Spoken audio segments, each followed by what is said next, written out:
Xar li għadda l-qatt f'pajjiżna kien f'livell ta' inqas minn 1000 persuna dan ħareġ minn ċifri ġodda tal-Uffiċċju Nazzjonali tal-Istatistika l-NSO fejn urew li r-rata ta' qatt lokali kienet ta' 959 persuna.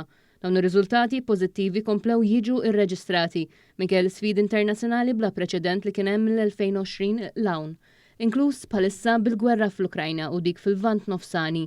Fl-istess ħin ikomplu mad-tbassir għal ħarifa tal-Kummissjoni Ewropea fejn intqal li r-rata tal-qatt se tibqa' l-aktar baxxa mill-pajjiżi kollha tal-Unjoni Ewropea. Fl-istess bassir ekonomiku wkoll ħareġ li Malta se jkollha l-akbar tkabbir ekonomiku minn fost is-27 pajjiż tal-Unjoni Ewropea fis-sentejn li ġejjin. L-aħħar statistika tal-NSO jirriżulta li fuq perjodu ta' xahar dawk jirreġistraw mingħajr impjieg ma' Jobs Plus naqsu b'45 persuna meta mqabbel ma' Settembru li għadda. Dan kif dakinhar ir-rati tal-qatt kienet ta' ftit iżjed minn 1000 persuna.